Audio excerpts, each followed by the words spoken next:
Day 21 is going to be going along the north coast, but an early highlight is crossing 10,000 kilometers on my e-bike.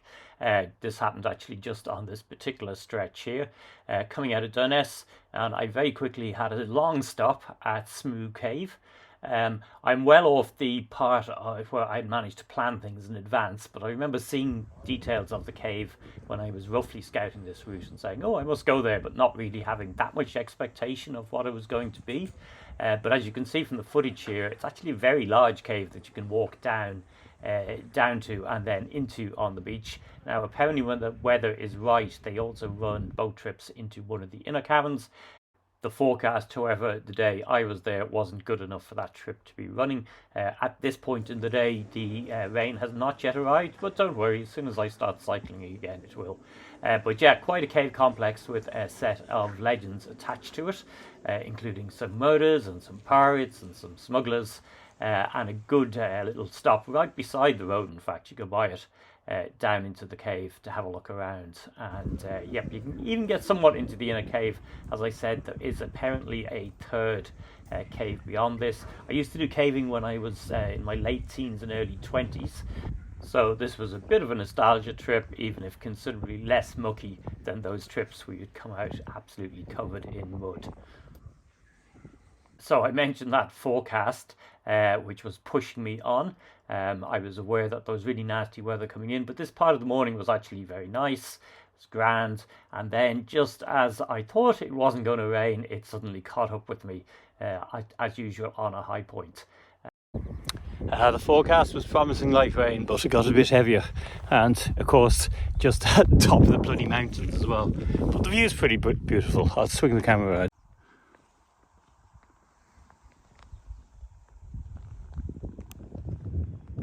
This was also the part where the traffic did start catching up with me, and I actually had quite a few close passes this day.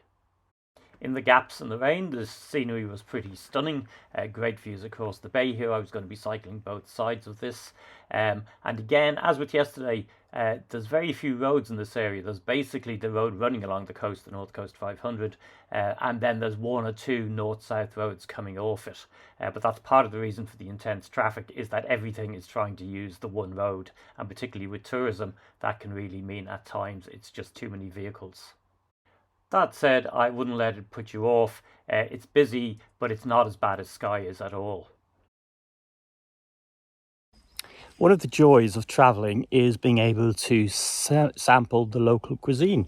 And today I will be trying out the macaroni and cheese pie. These seem to be the equivalent of chicken rolls, basically, from in Irish petrol station delicatessens. A variety of pies, some of which are slightly strange fillings. I did try the lasagna one the other day and it was very good, so macaroni and cheese pie, I have high hopes for.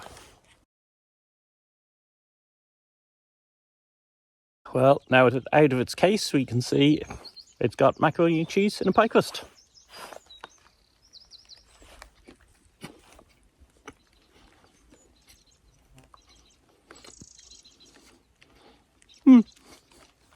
It's not bad. I preferred the lasagna one. There's more texture variation in the lasagna, but you know, it'll do. It's lunch. That lunch break was essentially when I'd cycled all the way down one side of Loch Arabal and then up the other side, and was just about to go back up again to cut across country. The road takes you up pretty steeply and then down again pretty steeply to Loch Hope, and then up again pretty steeply until you reach the start of the mountain bogs. And so after 3 days, I'm exiting the North West Highlands Geopark. The sign that the bike is leaning about says, "Welcome to the Geopark." I'm hoping this also means less extreme hills. For a while I've just had a 15%er climbing up from the loch down there near sea level, maybe at sea level in fact. I think it's the same loch as you see in the distance, so quite a climb. Oh boy.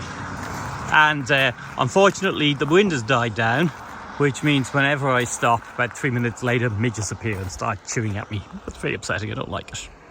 The midges really were being a nuisance on this day, because every time I took a break, within 3 minutes I was surrounded by a cloud of them. And at one point I realised my handlebar camera had managed to capture some footage. Not all that spectacular, but sure, you had to be there, and you probably should be glad you went.